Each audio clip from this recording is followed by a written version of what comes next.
Ofcom, who penalises people for not employing enough women and that.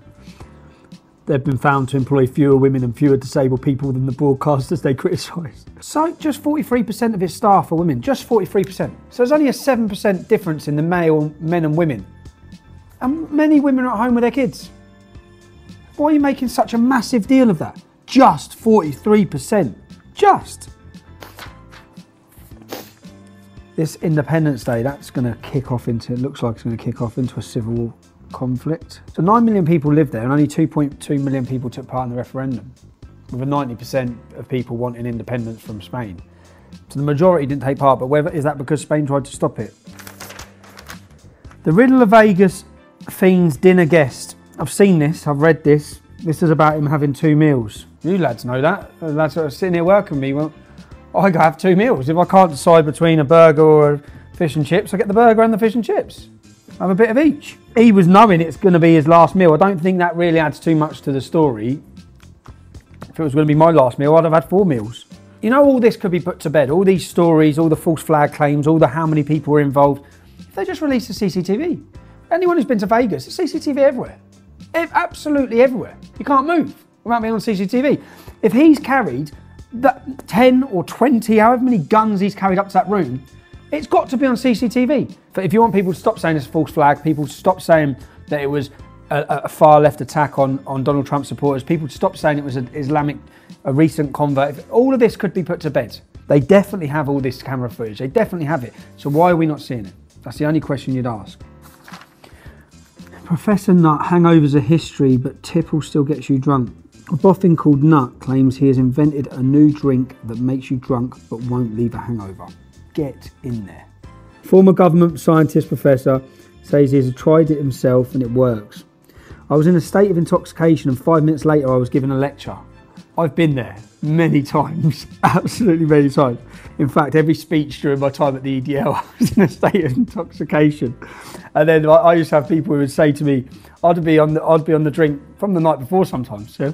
I'd be on the drink and then Kev would always say, how did you do that?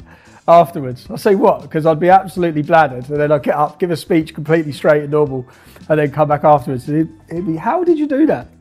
Well, Mr. Nut, I can do that anyway. Now he's trying to raise 7 million to sell it in bars next year. Great, how great would this be? Somali killer tried to get deported to avoid prison. He defied bid to expel him for years, but after stabbing handyman. A Somali illegal immigrant stabbed a defenceless man to death, then tried to escape justice by getting himself deported. Within hours of the attack, which happened in broad daylight as pupils at a nearby school finished for the day, he contacted him hoping they would fly him home. So he went to this Somalian, who shouldn't be in our country, Somali illegal immigrant, he stabs a defenceless man to death, then he rings up immigration. Rings up the immigration officers, hoping they'd just fly him back to his home. The killer, a convicted heroin dealer. Convicted heroin dealer, Somali illegal immigrant, convicted heroin dealer. So he's already been convicted of selling heroin in the UK.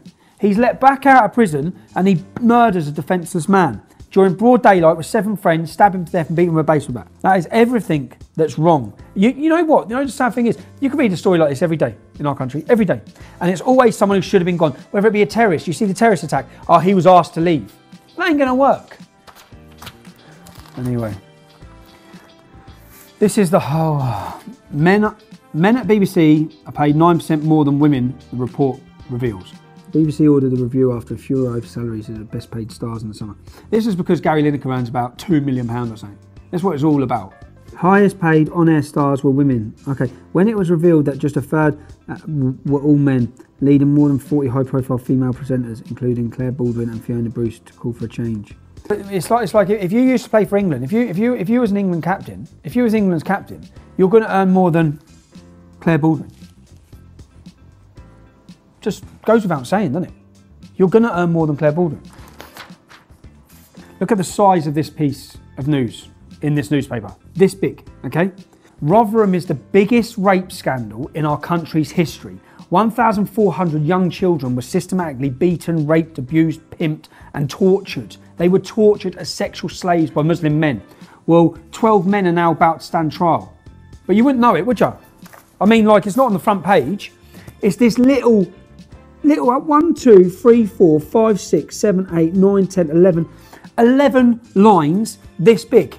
That's what it makes in our national news. If you'd like to help us set up the Tommy Robinson Show, please go to tommyrobinson.com and give us your support.